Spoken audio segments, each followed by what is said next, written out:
मैं शुरुआत आपसे कर रही हूं इस सवाल का जवाब लेते हुए कि भाई इंदिरा गांधी ने बैन राजनीतिक वजह से अगर लगाया तो उस बैन को 58 साल बाद हटा दिया गया है। बाकी 3 चेहरे भी आपके सामने स्क्रीन पर। जी सर। ये हटा दिया गया, ठीक है। दो संगठनों की गतिविधियों पर शिरकत में पाबंदी लगाई गई थी सरकारी कर्मचारियों की, तो आरएसएस को उस सूची से बाहर कर दिया। दूसरे संगठन को क्यों नहीं किया गया, इसका कारण बताना चाहिए। फिर 33 लाख सरकारी कर्मचारी केंद्र के हैं और राज्य सरकारों के करीब 2.25 करोड़ कर्मचारी अलग हैं। 14 लाख सेना के कर्मचारी अलग हैं। सब जानते हैं कि पिछले कई साल से हजारों सरकारी कर्मचारी संघ की शाखाओं में जा रहे हैं। इनमें से कितनों के खिलाफ कोई कार्रवाई हुई है? कभी कोई कार्रवाई नहीं हुई। अब जब संघ के स्वयंसेवक हर सरकारी विभाग में, हर संवैधानिक संस्थान में, शासन प्रशासन के हर बरामदे में कब्जा जमा चुके हैं, तो उनके शाखाओं में जाने या संघ की बाकी गतिविधियों में हिस्सा लेने से जो पाबंदी हटाई है, ठीक किया। कम से कम सबके चेहरों से नकाब तो उतरेगा जब जाके त्वया हिंदू घूमे सुखम वर्धितो हम। तो पर कौन सा नकाब? ऐसा क्या काम कर रहे हैं कि नकाब पहनकर वो करना पड़ रहा है और अब नकाब जो है हट जाएगा, जग जाहिर हो जाएगा? ऐसा क्या काम है?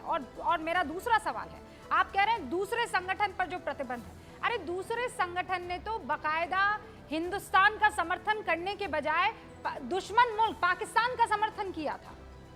ये वजह थी कि बैन किया गया। संघ पर ऐसा कौन सा आरोप है कि वो देश के विरोध काम कर रहा है? जमाते इस्लामी पर पाबंदी लगी, राष्ट्रीय स्वयंसेवक संघ पर भी कई बार पाबंदी लगी। मूल प्रश्न ये है कि क्या सेना के, पुलिस के, अर्धसैनिक बलों के जवानों और अफसरों को भी सरकारी कर्मचारी होने के नाते अब ये छूट मिलेगी कि वो संघ की गतिविधियों में हिस्सा लें? क्या वो सरकारी कर्मचारी हैं या नहीं है? के शर्मा जी, बात तो एक कदम आगे चलेगी। एक तो नकाब का जिक्र कर रहे हैं, दूसरा ये सेना और बाकी जो एजेंसीज हैं उनके कर्मचारी भी अब शाखा अटेंड करेंगे और नकाब हट जाएगा। देखिए, जिसको रूबिका जी राष्ट्र सेवा का काम करना है वो निश्चित रूप से जुड़ेंगे। संघ एक राष्ट्र निर्माण का कार्य करता है, संघ एक व्यक्ति निर्माण का भी कार्य करता है। जिसको उसमें आस्था होगी, जिसको उसमें अच्छा लगेगा, निश्चित तौर से जाएगा, उसमें आपत्ति क्या। और जहां तक कांग्रेस का है प्रश्न, तो कांग्रेस तो शुरू से ही संघ के विरोध में रही। ये तो इनकी शुरुआत ही उसी से होती है, वरना इनकी राजनीति ही नहीं चलती। इनकी तो राजनीति उसी से चालू होती है। और मैं ये भी कहने में मुझे आज कोई जो आपत्ति नहीं है कि गांधी खानदान की 5 पुश्तें बीत गई, खप गई इस देश पर, लेकिन संघ का बाल बाका नहीं कर पाए। विरोध में 5 पुश्तें लगी रही, नेहरू से लेकर आज तक। शर्मा जी ये बताइए, क्या सेना के, अर्धसैनिक बलों के, संसद में और पुलिस के जवानों को कुछ नहीं कर पाएंगे? स्वयंसेवक 3 बार कांग्रेसी सरकारों ने संघ के ऊपर प्रतिबंध लगाया। नहीं, पर एक बात सुनिए ना। रहने दो भैया, रहने दो, हो गया प्रवचन, बंद करो। शर्मा जी, 58 साल क्यों लग गए और ये फैसला अभी क्यों लिया गया है? रुक जाए, ये फैसला अभी क्यों? मैं बता देता हूँ, मैं बता नहीं तो आज जो कोई भी चीज आज भी शुरू हो तो अच्छी बात है ना रूबिका जी, उसमें आपत्ति क्यों कि पहले क्यों नहीं आज? मैं तो कह रही हूँ देर आए दुरुस्त आए। कहना चाह रहा हूँ जो बात मैं बताना चाह रहा हूँ, इसलिए क्योंकि संघ आपसे नाराज चल रहा है, पार्टी से नाराज चल रहा है, खुश करने के लिए। नहीं रूबिका जी, ये इस गलतफहमी से बिल्कुल दूर हो जाना चाहिए। संघ हमारी मातृ संगठन है और कोई भी बेटा अपने माँ से नाराज नहीं हो सकता, ना माँ जो है बेटे से नाराज होती है। ये सीधा बहुत अच्छा, बहुत सात्विक संबंध है, इसलिए इस रूप में तो बिल्कुल ही नहीं सोचना चाहिए। और रही बात, जो बात मैं पुनः कह रहा था कि 3 बार प्रतिबंध कांग्रेस ने लगाया। हाँ। और तीनों बार प्रतिबंध कांग्रेस ने नहीं हटाया, कोर्ट ने हटाया। ये तो चाहते थे कि ये संगठन समाप्त हो जाए, लेकिन इस देश की जनता नहीं चाहती, इस देश के नागरिक नहीं चाहते, और न ही कानूनी रूप से ये सारी लड़ाइयां लड़ चुके हैं। इसके बाद भी संघ का बाल बाका नहीं हुआ। और ये तो भारत में ही रह गए, लेकिन संघ जो है केवल भारत नहीं शर्मा जी, पूरे विश्व में जो है सबसे बड़ी संस्था है और सब पूरे विश्व में अपना आप कह रहे हैं कि पूरे विश्व में वो पताका फहरा रहे हैं, लेकिन यहाँ AIMIM के असीम वकार साहब भी हैं, उन्हीं की पार्टी के अध्यक्ष ने आपने सुना ना क्या बयान दिया है कि जो संघ का सेवक है वो कभी देश का सेवक हो ही नहीं सकता है। क्यों असीम वकार साहब? इसमें मैं हंस सकता हूँ, नहीं, इसमें ओवैसी जैसा आदमी जो कि यहाँ खड़े होके फिलिस्तीन की जो है जयकारे लगाता हो, वो जो है वो आदमी हमें सिखा रहा है राष्ट्र की बात और राष्ट्र प्रेम की बात। तो वो व्यक्ति की खुद की जो है इस देश के बताइएगा तो बोलना शुरू करें, ये तो पूरे देश ने देखा उस दिन। नहीं, आप ये कह रहे हैं कि आप असद ओवैसी जो कह रहे हैं उससे आपको कोई फर्क नहीं पड़ता, लेकिन असद ओवैसी तो डंके की चोट पर विरोध कर रहे हैं। अरे ऐसे लोग सर पीट शर्मा जी अब रुकिए, आप तो रुक जाइए ना, अब असीम वकार साहब जवाब दे देंगे। हाँ असीम वकार साहब, जो जय फिलिस्तीन कह रहा हो, फिलिस्तीन जिंदाबाद कह रहा हो, वो संघ पर क्या बोलता है उससे कोई फर्क नहीं पड़ता है। ओके, असीम वकार साहब स्क्रीन पर। बिल्कुल कुछ नहीं, संघ ऐसे ही बढ़ता रहेगा। जो सर्विस बुक है, जो सर्विस लॉ है, भारत का जो सर्विस लॉ है, जो संविधान है, जो कानून है, वो ये कहता है कि जो सरकारी कर्मचारी हैं वो किसी तरह की राजनीतिक या गैर राजनीतिक किसी संस्था के साथ तब तक नहीं जुड़ सकते, तब तक उसके साथ काम नहीं कर सकते जब तक के वो सर्विस में हैं, उनका रिटायरमेंट हो जाए या वो इस्तीफा दे दें या वो चले जाएं, सरकार से तनख्वाह लेना बंद कर दें, जो दिल चाहे करें। ये भारत का कानून है। दूसरी बात, आज मैं आपको एक नए तरीके से नए विषय पे बात करना चाह रहा हूं। देश के जो विषय हैं उन पे बात कीजिए, जो देश से फायदा करने वाले, देश की जनता का फायदा करने वाले विषय हैं उन पे बात कीजिए। भाई आरएसएस अगर ऑफिस चले जाएंगे ये कर्मचारी तो देश का भला क्या हो जाएगा, देश को बताना पड़ेगा ना। संघ की शाखा में जाने से छोटा सवाल पूछ रहा हूँ असीम वकार साहब, इसी सवाल को मैं रागी जी के पास लेकर जा रही हूँ। रागी जी बताइए फर्क क्या पड़ जाएगा? और वो ये कह रहे हैं, मैं बस फैक्चुअली आपको करेक्ट कर दूं असीम वकार साहब, कोई ऐसा कानून नहीं है जो संघ को राजनीतिक संगठन बताता हो, जिसकी अभी आप दलील दे रहे हैं। संघ एक राजनीतिक संगठन नहीं है। सुनिए मैडम, सुनिए, बात तो सुन लीजिए। हाँ, सुनिए। अगर आरएसएस में जा सकते हैं तो जो मुस्लिम कर्मचारी हैं वो जमाते इस्लामी क्यों नहीं जा सकते? क्योंकि उससे बैन हटानी जो मुस्लिम कर्मचारी हैं, और जमाते इस्लामी का आप आरोप क्या है आपको ये पता है ना? वो राजनीतिक संगठन है। जमीयत उलमाए हिंद में। असीम वकार साहब, मैडम आप बात नहीं करने देती हैं, बड़ी दिक्कत हमारे साथ ये है। नहीं वकार साहब, आप पढ़ लिख के आया सुनिए तो, अरे हम लोग तो जाहिल लोग हैं। आप सारी पढ़ाई असल में आपने कर ली है, मैं परिवार। हाँ, सुनिए, अच्छा बोलने दीजिए। राजनीतिक सुनिए, बात तो सुनिए पहले आप। इस्लामी है, पढ़ के आओ आप पहले। सुनिए। पूरी दुनिया में जब से कैलेंडर बना, दुनिया के हर व्यक्ति के लिए 12 महीने का एक साल होता है।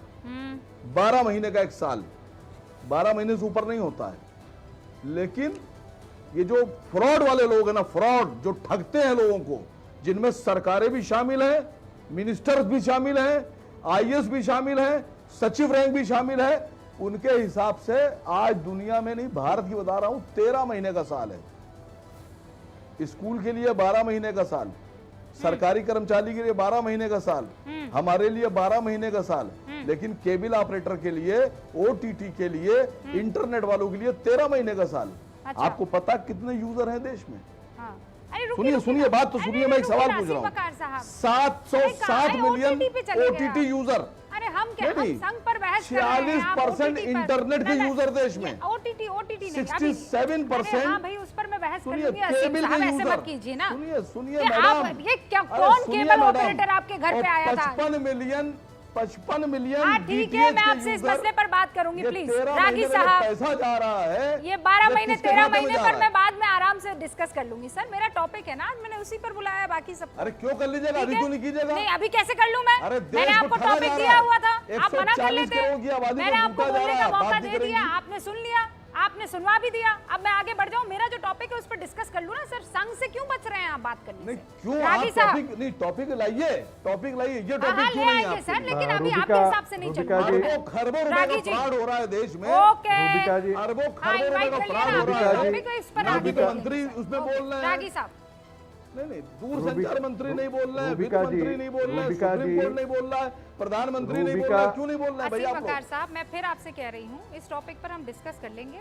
आज मेरा टॉपिक ये नहीं है, आपको पहले से बता दिया गया, पहले से नहीं, ये बता जाहिल आदमी जो आपकी नजर में बैठा है, जाहिल नहीं, आप- रूबिका आप जी- आपकी गैर पढ़ा नजर में लिखा आप जिसको आईने के आपने सामने कहा है, बैठे, उसका मैं क्या कर सवाल सकती हूँ? मैं कुछ है नहीं कर 13 सकती। महीने का साल कैसे हो ओके, गया? अब रागी जी प्लीज टॉपिक पर ले 28 दिन आइए, का महीना टॉपिक पर कैसे ले हो आइए। इनको एक सेकंड बोलने राबी- दीजिए। रूबिका जी- हाँ, रागी जी, रूबिका जी, जमाते इस्लामी जो है वो आपके बारे में बता दूं, उनके बारे में कि दुनिया में जो टेररिज्म की आइडियोलॉजी है, चाहे वो जमाते इस्लामी पाकिस्तान हो, आपको बता दूं कि उसके पीछे जमाते इस्लामी की आइडियोलॉजी ही है। वो पैन इस्लामिज़म में भी विश्वास करता है और ये सच बात है कि पाकिस्तान के साथ वो खड़ा था आइडियोलॉजी। एक देशभक्त संगठन आरएसएस जैसा और एक देशद्रोही संगठन, दोनों के बीच में तुलना नहीं हो सकती है। एक दूसरी बात, राष्ट्रीय स्वयंसेवक एक सांस्कृतिक संगठन है, वह एक व्यक्ति निर्माण की प्रयोगशाला है, राष्ट्रभक्त पैदा करने वालों की प्रयोगशाला है। उसके साथ एक फिलिस्तीन के झंडा लगाने वाले ऐसे इस्लामिक संगठन की तुलना नहीं की जा सकती है। तीसरी बात, केंद्र सरकार के वो ये अधिकार है कि वो ये डिफाइन करे कि कोई सरकारी संगठन है, कोई राजनीतिक संगठन है या नहीं। राजनीतिक संगठन नहीं होते हुए भी श्रीमती इंदिरा गांधी ने काउ स्लॉटर के बाद जो एक मूवमेंट पैदा हुआ था, जहां पर काउ गाय के बारे में प्रदर्शन करने वाले साधु संतों पर श्रीमती गांधी ने संसद के सामने गोली चलवाकर उनकी हत्याएं की थी साधु समाज की। उनको पता था कि अब ये पूरे देश में लगेगी, राष्ट्रीय स्वयंसेवक संघ जो है वो घर घर जाएगा, लोगों को जगाएगा, इसलिए उस पर जो है वो बैन करने की कोशिश की गई थी उस समय। तीसरी बात कि ये जो बार बार कहा जाता है कि राष्ट्रीय स्वयंसेवक संघ के ज्वाइन करने, जिसकी इच्छा होगी राष्ट्र निर्माण की प्रयोगशाला में जो आना चाहेगा वो आएगा। जो देश विरोध के लिए खड़ा है वो तो हम जानते हैं कि कौन सी ताकतें इस देश में देश विरोध के लिए खड़ी हैं। रागी जी, ये किसी से मैं मालूम आपके है? इस ये बताने मैं की आपके आवश्यकता इसी है मुद्दे क्या? को आगे ले जा रही हूँ। अनुराग भदौरिया भी अपने बारी का इंतजार कर रहे हैं और हर्षवर्धन त्रिपाठी भी। अनुराग भदौरिया, ये डीमोनाइज करना, इस संगठन को दानव जैसा बताना, इसके पीछे की मंशा क्या है? क्या वजह है कि आप लोग संघ को बर्दाश्त ही नहीं कर पाते हैं?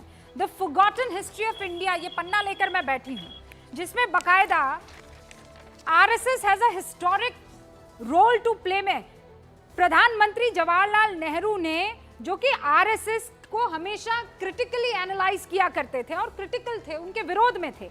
आप देखिए, रिपब्लिक डे परेड 1963 में जो हुई थी, उसके लिए इनवाइट किया था और लगभग 3000 संघ के जो वॉलंटियर्स थे वो इस परेड में शामिल होने के लिए गए थे। 65 में पाकिस्तान द्वारा जब हिंदुस्तान पर अटैक किया गया था, लाल बहादुर शास्त्री ने फिर बुलाया था सरसंघ चालक को, और वो तस्वीर मेरे पास है, ये देखिए, जहां पर बकायदा वो डिस्कशन कर रहे हैं।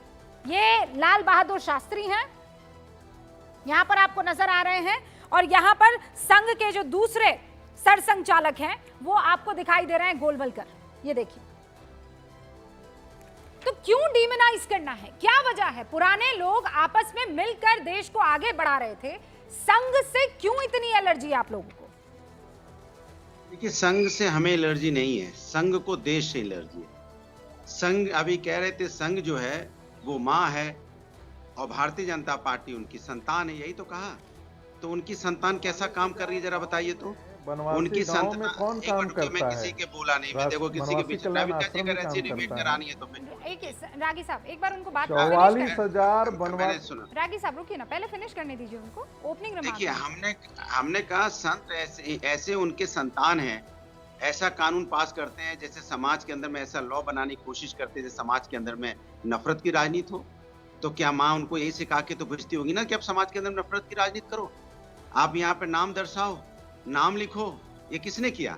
उनकी संतान जो बता रहे हैं, उनकी संतान नहीं तो किया ना। उनकी संतान ही तो चुप रहती है ना जब महिलाओं के साथ अत्याचार होता है। ये कौन काम कर रहा है? उनकी संतान ही तो है जो लास्ट इतने सालों से भारतीय जनता पार्टी में 10 साल भारतीय जनता पार्टी देश पर रूल कर रही है। और 10 सालों में भारतीय जनता पार्टी ने कौन सा देश का विकास किया है? नफरत की राजनीति के अलावा भारतीय जनता पार्टी ने कौन सा विकास किया देश के अंदर में?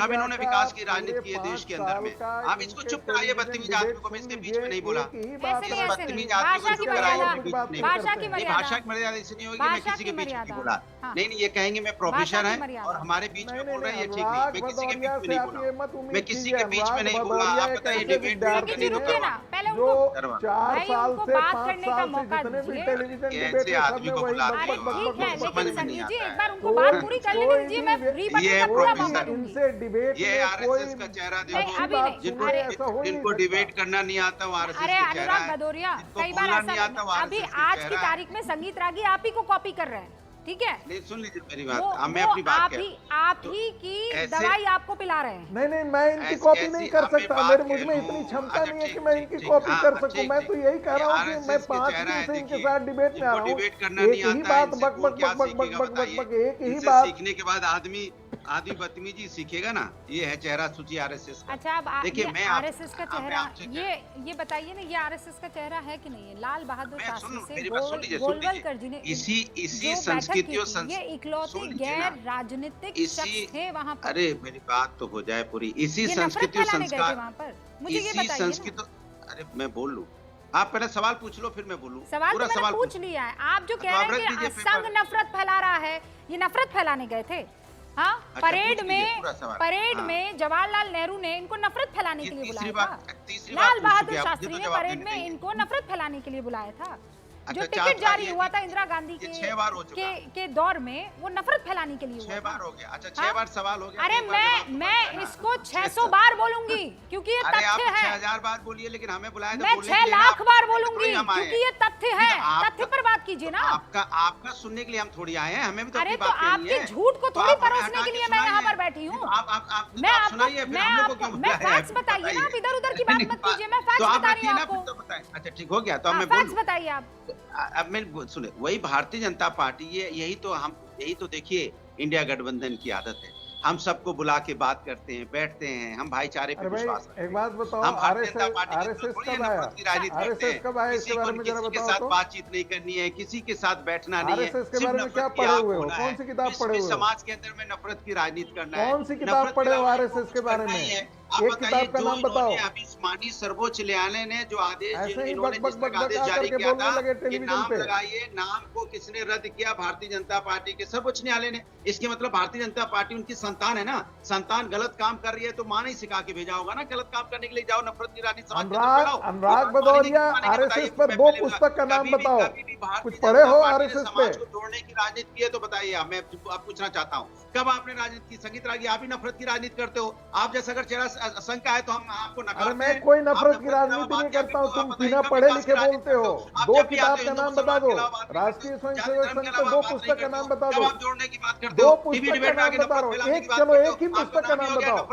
संगीत रागी, एक पुस्तक का नाम बताओ। संगीत रागी है तो अगर ऐसी आरएसएस है, आप जैसे चेहरे वाली आरएसएस है तो हिंदुस्तान को ऐसी हरा कुर्ता पहन करके रोज जो एक ही चीज पढ़ते रहते हो। संगीत रागी टीवी चैनल में आएगा, रहते हो। जनता की बताओ आरएसएस पर एक पुस्तक का नाम बताओ। एक पुस्तक का नाम बताओ। महिलाओं समस्या की बात नहीं कर, नफरत की आग होने आएगा। अच्छा वो पूछ रहे संघ की कोई एक किताब बता दीजिए। एक किताब बता दीजिए। राष्ट्रीय स्वयंसेवक संघ पे लिखी हुई एक पुस्तक का नाम बताओ। गलत सही एक पुस्तक का नाम बताओ। गूगल सर्च मत करना। बता दीजिए अनुराग भदौरिया जी, फिर मैं आगे बढ़ती हूं। सुनिए, आरएसएस एक ऐसी विचारधारा है, सुने मेरी बात। हाँ। आरएसएस एक ऐसी विचारधारा है, कैसी विचारधारा है? कौन सी पुस्तक पढ़े हो? सिर्फ और सिर्फ कौन सी पुस्तक पढ़े हो? मैं पूछ रहा हूँ तुमसे। जनता पार्टी के माध्यम से पैदा करती है। पुस्तक का नाम बताओ तुम। जनता पार्टी आरएसएस एक पुस्तक का नाम बताओ। अगर भारतीय जनता पार्टी आरएसएस की किताब है तो समझ लो कितनी नफरत की बात करती होगी। भाई भारतीय जनता पार्टी सारा दिन तो नफरत की राजनीति करती है। पंकज जी बता देंगे, पंकज जी यहाँ बैठे हैं ना, वो ऐसी 7 किताबें बता देंगे जो उन्होंने पढ़ी होगी संघ पर, और उसके बाद एक फैसला लिया होगा कि संघ का सपोर्ट करना है कि नहीं करना। अरे भाई, सुनिए, संघ को क्यों आप पढ़ूं? किसी कौन है संघ? विरोध क्या है करने संघ? के लिए जानना तो क्या है जरूरी है संघ? ना, बताइए ना। कि ऐसे उसकी हवा में विचारधारा पतंग को अच्छी उड़ाएंगे। तरह जानते हैं। विरोध क्या करने के संघ लिए है? जानेंगे कि गोलवलकर नहीं जी के क्या जानेंगे? विचार थे? बताइए ना, गोलवलकर जी के क्या, इनके क्या विचार थे? संघ के विचार कौन नहीं जानता है? संघ के विचार नफरत के अलावा नहीं संघ तो के- लाल संघ के बहादुर सिखा के शास्त्री बांटते- कहाँ पढ़ा? नहीं, सुनिए, गोलवलकर के नहीं, ऐसे विचार थे कि गोलवलकर लाल जी बहादुर कौन शास्त्री सी ने पुस्तक उनको पढ़े बुलाया हो तुम? बैठक के अरे लिए। यही तो बात, गोलवलकर जी यही तो कौन बात सी है। अच्छा, पुस्तक पढ़े हो? गोलवलकर के विचार कौन सी बताइए पुस्तक मुझे, चलिए पढ़े हो? चलिए गोलवलकर के विचार बताइए मुझे। अरे हम यहाँ पे नॉलेज बताने नहीं आए, सुनिए, गोलवलकर आप के विचार एजेंडा बताइए मत मुझे, चलाइए, एजेंडा क्या मत विचार चलाइए, है एजेंडा गोलवलकर चलाइए। का? अब एजेंडा मैं सीधी सी बात है, ये वो लोग हैं जो हमेशा राष्ट्र के अरे तिरंगे का बताइए सम्मान ना करने मुझे, वाले थे। गोलवलकर का आज विचार इसको बताइए धोबिया कोई। पाठ पढ़ाना बहुत जरूरी है। बोलने दीजिए, हाँ, मैं बोल रूबिका दूं। जी, आज इसको धोबिया पाठ पटक पटक करके आज इसको सुधारना बहुत जरूरी है। नहीं, वही नहीं, संघ ये है ना, बिना RSS। पढ़े हुए आता आपको याद है। होगा जिसने 1942 में भारत छोड़ो आंदोलन को कहा था कि नहीं नहीं हम इसमें पार्टिसिपेट नहीं करेंगे, याद है आपको? ये वही संघ है ना, वही विचारधारा से आ रहा है ना, ये कहाँ- विचारधारा कहाँ ने लिखा जो हुआ है? तिरंगे का बताओ विरोध जरा किया था, सा। जो कहाँ लोगों लिखा ने हुआ है? अपने कहाँ पढ़े हो कि 1942 में भारत क्विट 52 इंडिया साल तक मूवमेंट को तिरंगे नहीं का सपोर्ट झंडा किया नहीं था? फहराया, वो हमें बताओ बलिदान देने कहाँ आए, पढ़े हो? बताओ जिनको नहीं 52 साल तक तिरंगे का झंडा नहीं फहराने वाले एक सेकंड, RSS अनुराग के लोग भदौरिया आज जी, मैं आपको हिंदुस्तान में टाइम दे राष्ट्रवाद देती हूँ, का ऐसा अरे ज्ञान भाई, करती ये हूँ। भी गलत है, तुम मैं तथ्यात्मक आपको तौर पे टाइम दे गलत देती है। हूँ, गूगल तो आपके पास ही है, 4 किताब के नाम नहीं, वहीं मेरी पढ़ के बात बता सुनिए। देना, इतना तो मैं दोस्ती नहीं के पढ़ नाते रहा कर हूँ, मैं सकती हूँ कि RSS वक्त दे की दूं बात आपको। करनी है, क्यों पढ़ूंगा? पर्चा लीक कर दिया, आप टाइम भी दे देती हूँ। हर्षवर्धन जी, ये संघ को लेकर जो मन में नफरत है, उसमें पन्ना किसी ने एक नहीं पढ़ा होता है, शख्स के बारे में किसी ने कुछ ना पता किया होता है, लेकिन बताते ऐसे हैं जैसे बाप रे, संघ का कोई एक शख्स शाखा लगाएगा और बम विस्फोट हो जाएगा। हर्षवर्धन जी, मैं ब्रेक लूं उससे पहले। देखिए रूबिका जी, मुझे लगता है कि इस बात को शुरू करने से पहले एक सवाल मैं छोड़ता हूं, उसके बाद इस पर बात करूंगा। अगर हत्यारे नाथूराम गोडसे ने महात्मा गांधी की हत्या नहीं की होती, गांधी जी अपना जो कहते हैं ना कि प्राकृतिक जीवन जीकर गए होते, सहज, जो उनकी मृत्यु जो भी तय होती, और कांग्रेस पार्टी सत्ता में रहती और उसी तरह से काम करती रहती, तो देश की राजनीति कैसे बदलती, इस पर जरा विचार करना चाहिए जो दर्शक अभी गूंज देख रहे हैं। अब मैं आता हूं मूल प्रश्न पर। एक तो पहली बात यह कि सरकार ने कोई एहसान नहीं कर दिया है, ये काम तो सरकार को बहुत पहले करना चाहिए था, 10 साल लग गए, कोई वजह नहीं थी। और मैं कहता हूं किताब वगैरह छोड़िए ना, लोग दूसरे संगठनों से तुलना करते हैं जिनकी आतंकवादी गतिविधियों में, जिनकी देशद्रोही गतिविधियों में, जिनकी जहर वाली गतिविधियों में, जिनकी अपनी निजी सेना बनती है, जाने क्या क्या करते हैं, उनसे तुलना करते हैं। आपको तो यहाँ कुछ करना ही नहीं रुका जी, अपने मोहल्ले के नजदीकी पार्क में चले जाइए, अपने गांव के जो नजदीकी खुला स्थान हो वहां चले जाइए। कोई न बाउंड्री है, न कोई रोक है, न कोई अलग से मटेरियल है, न कोई पैम्पलेट अलग से है, वहां एक भगवा ध्वज लहराता दिखेगा, वहां भारत के राष्ट्र नायकों की चर्चा होगी, एक व्यक्ति को कैसे निर्मित करके राष्ट्र निर्माण में भूमिका करनी, ये करना है। आप कहते हैं राष्ट्र निर्माण, संघ कहता है राष्ट्र निर्माण, बीजेपी कह रही है राष्ट्र निर्माण, लेकिन यहाँ 3 चेहरे हैं जो कह रहे हैं कि राष्ट्र का नुकसान। और इसी पर आज बहस हो रही है कि एक प्रूफ दे दीजिए ना कि राष्ट्र का नुकसान संघ ने किया हो, मैं डिबेट खत्म कर दूंगी यहाँ पर।